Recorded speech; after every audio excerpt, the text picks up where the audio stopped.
ദുഷ്ടൻ എന്നെ നശിപ്പിക്കാൻ ശ്രമിച്ചു ദിലീപേട്ടാ. ഇല്ല, ഞാൻ നശിപ്പിക്കാൻ ശ്രമിച്ചിട്ടില്ല. വേണ്ടടാ, നിന്നെ എനിക്ക് മനസ്സിലായി. ഇതിനായിരുന്നു നീ എന്നെ തേടി വന്നത്. നിഷ്കളങ്കയായി പെൺകുട്ടിയെ ഞാൻ പറയുന്നത് കേൾക്കൂ.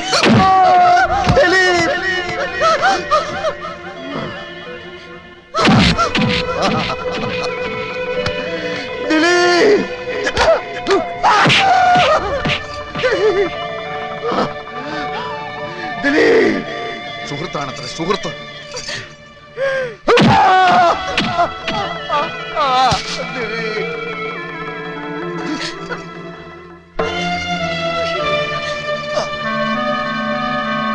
വഞ്ചകി, വഞ്ചകി, വഞ്ചകി.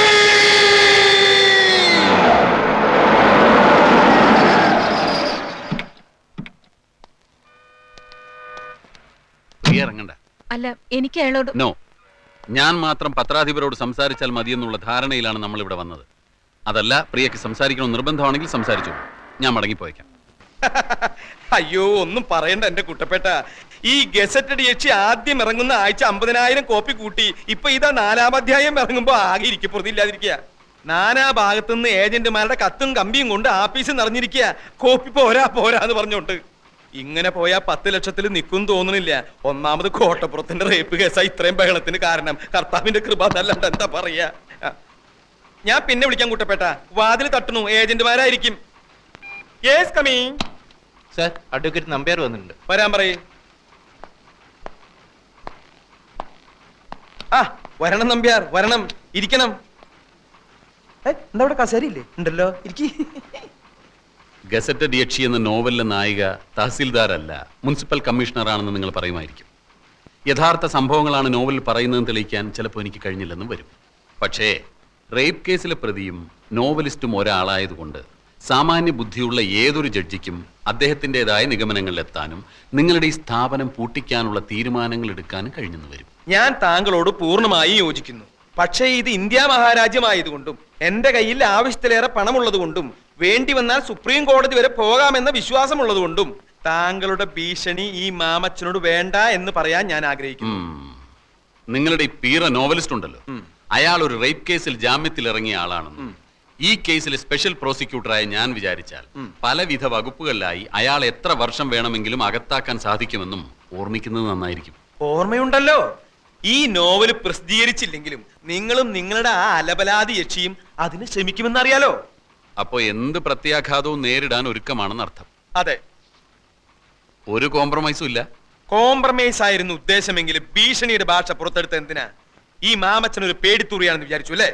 മീൻ കച്ചവടത്തിൽ തുടങ്ങിയതാ ഞാൻ എന്റെ ജീവിതം. പിന്നീട് റബ്ബർ എസ്റ്റേറ്റ് ആയി. റബ്ബറിന് വില കുറഞ്ഞപ്പോ ഞാൻ സാഹിത്യത്തിലേക്ക് കിടന്നു. ആ എന്നോടോ?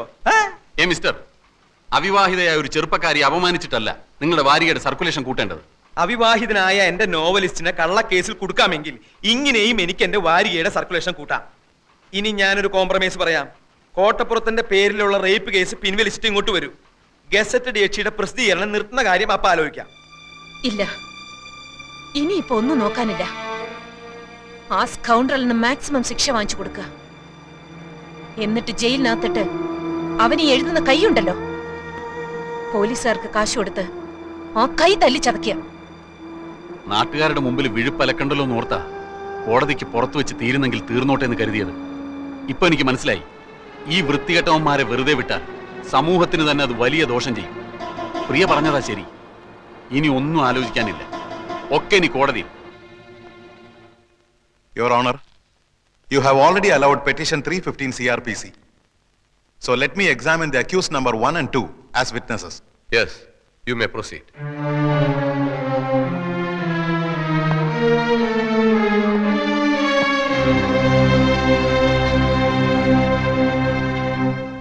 നിങ്ങളും രണ്ടാം പ്രതി രാമകൃഷ്ണനും അന്യായക്കാരുടെ വീട്ടിൽ എന്തിനു പോയി? ഞങ്ങൾ താമസിക്കുന്ന വീട്ടിൽ വന്നവർ ഞങ്ങളെ കാപ്പ് കുടിക്കാൻ ക്ഷണിച്ചു, അതുകൊണ്ട് പോയി. അപ്പൊ അവരുടെ വീട്ടിൽ ആരൊക്കെ ഉണ്ടായിരുന്നു? അവരും അവരുടെ ജോലിക്കാരിയും. നിങ്ങൾ കാപ്പി കുടിച്ചോ? ഇല്ല. എന്തുകൊണ്ട് കുടിച്ചില്ല? കുടിക്കാൻ തുടങ്ങുന്നതിന് മുമ്പ് പെട്ടെന്ന് ആ സ്ത്രീ ഒരു കത്തിയെടുത്ത് അവരുടെ വെയിൻ കട്ട് ചെയ്ത് മരിക്കാൻ പോവുകയാണെന്ന് പറഞ്ഞു. ഞങ്ങൾ അവരെ തടയാൻ ശ്രമിച്ചു. വേറെ ഒന്നും സംഭവിച്ചില്ലേ? ഇല്ല. ഇതിനു മുമ്പ് നിങ്ങൾ ഏതെങ്കിലും ക്രിമിനൽ കേസിൽ പെട്ടിട്ടുണ്ടോ? ഇല്ല. നിങ്ങൾ കല്യാണം കഴിച്ചാണോ? അല്ല. എന്തുകൊണ്ട് കല്യാണം കഴിച്ചില്ല? ഒരു സ്ത്രീയെ കല്യാണം കഴിച്ചവളെ കിടപ്പറയിലെ ഒരു ഉപകരണമാക്കി മാറ്റാൻ എനിക്ക് സാധിക്കില്ല എന്നുള്ളതുകൊണ്ട്. സ്ത്രീകളോടുള്ള നിങ്ങളുടെ മനോഭാവം എന്താണ്? സ്ത്രീ അമ്മയാണ്, ദൈവമാണ്. That's all, your owner.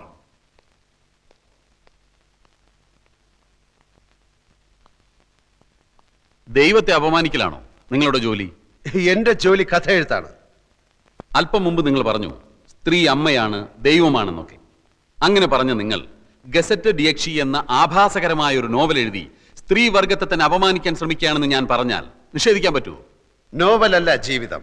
ഓഹോ, സ്ത്രീയെക്കുറിച്ചുള്ള നിങ്ങളുടെ കാഴ്ചപ്പാടല്ലേ ആ നോവലിൽ എഴുതിയിരിക്കുന്നത്? അല്ല, ഈ ലോകത്ത് നല്ല സ്ത്രീകളും ചീത്ത സ്ത്രീകളുമുണ്ട്. നല്ല സ്ത്രീകളെ നായികമാരാക്കി ഞാൻ ധാരാളം നോവലുകൾ എഴുതിയിട്ടുണ്ട്. പക്ഷെ ഗസറ്റഡ് യക്ഷിയിലെ നായിക ഒരു വൃത്തികെട്ട സ്ത്രീയാണ് എന്ന് മാത്രം. അന്യായക്കാരിയോടുള്ള പക തീർക്കാനല്ലേ നിങ്ങൾ ആ നോവൽ എഴുതിയത്? കാശിന് വേണ്ടിയാണ് ഞാൻ നോവൽ എഴുതുന്നത്. ഗസറ്റഡ് യക്ഷിയിലെ നായികയുടെ ചിത്രത്തിന് അന്യായക്കാരിയുടെ മുഖം എങ്ങനെ വന്നു? അത് ചിത്രം വരച്ച ആളോട് ചോദിക്കണം. നിങ്ങൾ മദ്യപിക്കാറുണ്ടോ?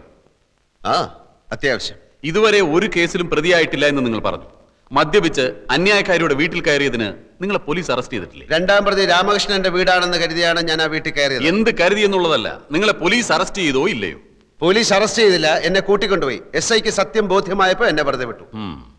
ഈ സ്ത്രീകൾ തനിച്ച് താമസിക്കുന്ന വീട്ടിൽ കയറി ബ്രേക്ക്ഫാസ്റ്റ് കഴിക്കലാണോ നിങ്ങളുടെ ജോലി?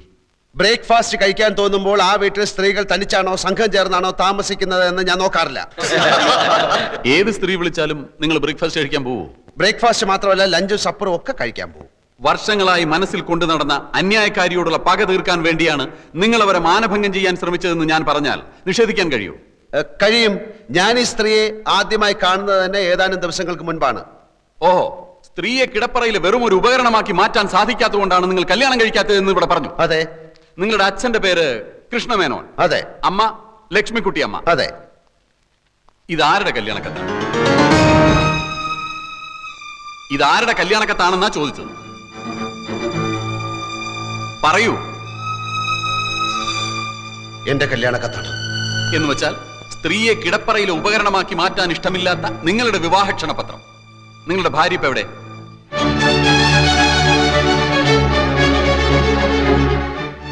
ഞാൻ കല്യാണം കഴിച്ചിട്ടില്ല. കഴിച്ചിട്ടില്ലേ? അപ്പൊ കല്യാണം കഴിക്കാതെ ചുമ്മാ കല്യാണക്കത്തടിച്ച് വിതരണം ചെയ്യലാണോ നിങ്ങളുടെ ഹോബി? മറുപടി പറയൂ. അന്ന് അങ്ങനെ സംഭവിച്ചു. എന്താണ് സംഭവിച്ചതെന്ന് ഞാൻ പറയാം. കല്യാണം ഉറപ്പിച്ചു, കല്യാണക്കത്തടിച്ചു, ആളുകളെ ക്ഷണിച്ചു. കല്യാണ തീയതി അടുത്തപ്പോഴാണ് വധു അറിയുന്നത് നിങ്ങൾ ഒരു ആഭാസനാണ്. അങ്ങനെ ആ പെൺകുട്ടി കല്യാണത്തിന് വിസമ്മതിച്ചു. അതല്ലേ സത്യം? അല്ല. ആണെന്ന് ഞാൻ പറയുന്നു. അന്നു മുതൽ ആ പെൺകുട്ടിയോട് നിങ്ങൾക്ക് തീർത്താൽ തീരാത്ത പകയായി. അന്നത്തെ ആ പെൺകുട്ടിയാണ് ഈ കേസിൽ അന്യായക്കാരി പ്രിയദർശിനി എന്ന് ഞാൻ പറഞ്ഞാൽ നിങ്ങൾക്ക് നിഷേധിക്കാൻ കഴിയും?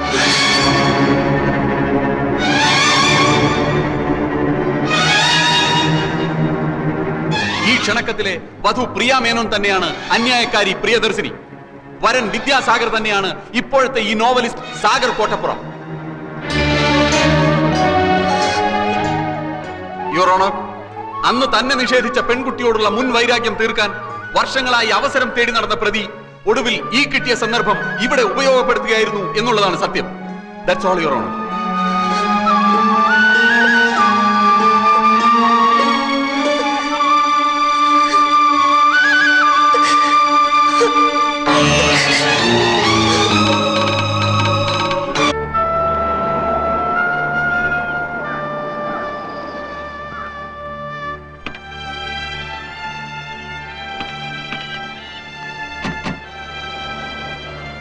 കല്യാണക്കത്തും പൊക്കിപ്പിടിച്ചുള്ള വക്കീലിന്റെ ചോദ്യങ്ങൾ. അന്തം വിടുന്ന നായകൻ ഒരു വശത്ത്, ഞെട്ടിത്തരിക്കുന്ന നായിക മറുവശത്ത്. ഈ കോടതി രംഗം അതേപടി ഒരു അധ്യായമാക്കാം. വായനക്കാരന്റെ കണ്ണു തള്ളും, ഞരമ്പുകൾ വലിഞ്ഞു മുറുകും. ചൂടാറുന്നതിന് മുമ്പ് ഈ മാറ്ററിന്റെ എഴുതി തന്നേക്ക്. അതിരിക്കട്ടെ, കല്യാണക്കത്തടിച്ചു, കല്യാണം നടന്നില്ല. അതെന്താ കാരണം? അത് പോട്ടെ. 5-6 വർഷത്തിനിടയിൽ വീണ്ടും കണ്ടുമുട്ടിയപ്പോൾ നായകൻ നായികയെ തിരിച്ചറിഞ്ഞില്ല, നായിക നായകനെയും തിരിച്ചറിഞ്ഞില്ല. ഈ സിനിമയിലും നോവലിലും ഒക്കെ പഴയ കാലം മറന്നു പോണ ഒരു രോഗമുണ്ടല്ലോ. എന്താ അതിന്റെ പേര്? അമ്ലേഷ്യം അല്ലേ? രണ്ടാൾക്കും അമ്ലേഷ്യം പിടിപെട്ടതാണോ? എന്തെങ്കിലും ഒന്ന് പറ എന്റെ കോട്ടപ്പുറം.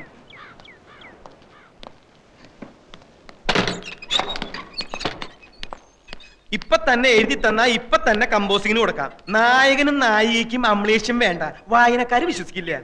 ഒരാൾക്ക് മതി അമ്ലേഷ്യം. ഗസറ്റഡ് യക്ഷി അധ്യായം 6 അമ്ലേഷ്യം എന്ന ടൈറ്റിലും കൊടുക്കാം. കഴിഞ്ഞ ലക്കത്ത് കഥ എവിടെയാ നിൽക്കുന്നതെന്ന് അറിയോ? എവിടെ നിർത്തിയിരിക്കണേ? അതറിയാതെ ചുമ്മാ അമലേഷ്യം അമലേഷ്യം പുലമ്പിയിട്ട് കാര്യമില്ല. അമലേഷ്യം അങ്ങനെ ഒരു വാക്കില്ല. പിന്നെ ഈ മറവി രോഗത്തിന്റെ പേരെന്താന്ന്? അതൊന്നും അല്ല ഇവിടുത്തെ പ്രശ്നം. സാഹിത്യകാരൻ ജയദേവനെ അനിത വശത്താക്കി ദിലീപും ജയദേവനും ഈ പ്രശ്നത്തിൽ പൊരിഞ്ഞ അടി നടന്നു. ദിലീപ് മരിച്ചു, ജയദേവൻ ഒളിവിൽ പോയി. അവിടെയാ കഴിഞ്ഞ ലക്കം അവസാനിക്കുന്നത്. അടുത്ത ലക്കത്തിൽ പെട്ടെന്ന് എങ്ങനെ നായകനും നായികയും കോടതിയിലെത്തും? നായകനെ പോലീസ് പിടിക്കട്ടെ. എന്നിട്ട് നായകൻ പോലീസിനോട് പറയുന്നു നായികയുടെ പ്രേരണ മൂലമാണ് താൻ ദിലീപിനെ കൊന്നതെന്ന്. അപ്പൊ നായികയും പോലീസ് പിടിക്കും. അങ്ങനെ നായകനും നായികയും കോടതിയിൽ മുഖാമുഖം നിൽക്കും. വക്കീൽ ചോദ്യങ്ങൾ ചോദിക്കും.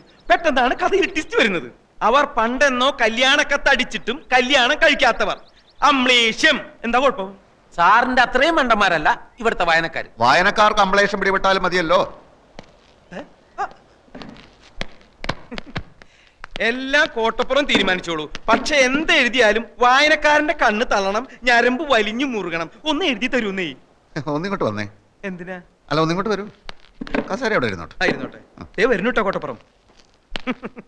അമ്ലേഷ്യം. ഇയാൾ എവിടുത്തുകാരനാടോ? ചങ്ക് പൊട്ടി നിൽക്കുന്ന ഒരു മനുഷ്യനോട് ഇങ്ങനെയാണോ സംസാരിക്കുന്നത്? കോടതി രംഗം കഥയാക്കണത്രേ. കോടതിയിൽ കണ്ടത് അയാളുടെ ജീവിതമാണ്. അത് തന്റെ അളിഞ്ഞ വാരികയിൽ എഴുതാനുള്ളതല്ല. അളിഞ്ഞ വാരിക? മഞ്ചാടിയോ? എന്നെ പറഞ്ഞാൽ ഞാൻ സഹിക്കും. വാരികയെ പറ്റി പറഞ്ഞാലുണ്ടല്ലോ. ഇറങ്ങി പോടോ, ഒച്ച വെക്കാതെ. എന്നോട് ഇറങ്ങി പോവാനോ? താൻ ഇറങ്ങടോ ആദ്യം. ഞാനായി മുറിക്ക് വാടക കൊടുക്കണേ. അല്ല തന്റെ അപ്പാപ്പനെ.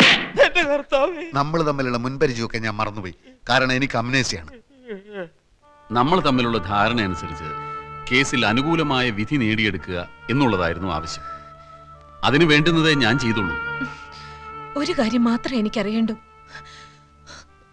എന്തുകൊണ്ട് ഈ വിവരം നേരത്തെ എന്നോട് പറഞ്ഞില്ല? പറഞ്ഞതുകൊണ്ട് കേസിന് പ്രത്യേകിച്ച് എന്തെങ്കിലും ഗുണം ഉണ്ടാവുമെന്ന് എനിക്ക് തോന്നിയില്ല. മാത്രമല്ല, ഞാൻ മറ്റൊരു രീതിയിലാണ് ചിന്തിച്ചത്. അയാളുമായിട്ടുള്ള ഈ പൂർവ്വബന്ധം ഞാനുമായി ഡിസ്കസ് ചെയ്യാൻ പ്രിയയ്ക്ക് താല്പര്യമില്ലെന്ന് എനിക്ക് തോന്നി. വിവാഹം നിശ്ചയിച്ചിട്ടും പ്രിയ അയാളെ അറിയുമായിരുന്നില്ല എന്ന കാര്യം ഞാൻ ഊഹിച്ചതേയില്ല. പ്രിയയെ അയാൾക്കും അറിയാമായിരുന്നില്ലേ? നമുക്ക് പിന്നീട് സംസാരിക്കാം.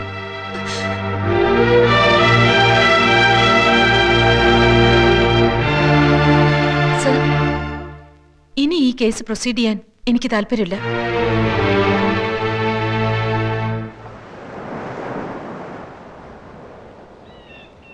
എന്റെ ദൈവമേ.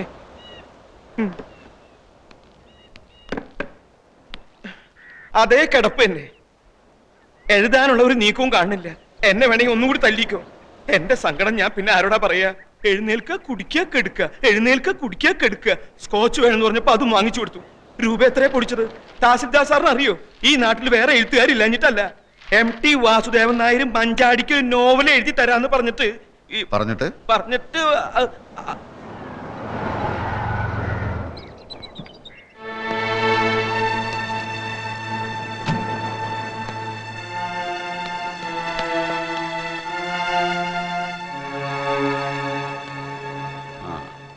ആവശ്യമില്ലാത്തൊരു കേസാണിതെന്ന് അറിയാഞ്ഞിട്ടല്ല. പക്ഷെ ഒരു അഡ്വക്കേറ്റിന്റെ കടമ അയാളുടെ കക്ഷിയുടെ ഭാഗത്ത് നിൽക്കുക എന്നുള്ളതാണ്. കോടതിയിൽ സത്യം ബോധിപ്പിച്ച് പ്രിയദർശിനി കേസിൽ നിന്ന് പിൻവാങ്ങുകയാണ്. കേസിൽ നിന്ന് പിൻവാങ്ങുകയോ? അതെന്തിന്? സത്യത്തിൽ അതൊരു കള്ളക്കേസാണല്ലോ mister Sagar. Mister Sagar? Mister Sagar ഞാൻ? താൻ പെട്ടെന്ന് മാന്യനായോ? നാണവും മാനവും ഇല്ലാതെ വെറും കാശിന് വേണ്ടി കോടതിയിൽ കിടന്ന് നാടകം കളിച്ച നാറിയല്ലോടോ താൻ. നാറി വക്കീലേ, ഇപ്പൊ ഒന്ന് പറയാണ് കള്ളക്കേസാണെന്ന്. ശരിക്കുള്ള കേസ് ഞാൻ ഉണ്ടാക്കി തരാടോ. ഇടിച്ചതിന്റെ നെഞ്ചെ കളിക്കി തരാം. അപ്പൊ അതൊരു കേസാക്കാം. അവളെ വെട്ടി ഞാൻ നുറുക്കാം. അപ്പൊ തനിക്ക് മറ്റൊരു കേസ് കിട്ടും. അവളോട് പറഞ്ഞേക്ക്, ഏത് കേസ് പിൻവലിച്ചാലും എന്റെ കണ്ണീരിന്റെ കണക്ക് തീർക്കാതെ അവളെ ഞാൻ വിടില്ലെന്ന്. പറഞ്ഞു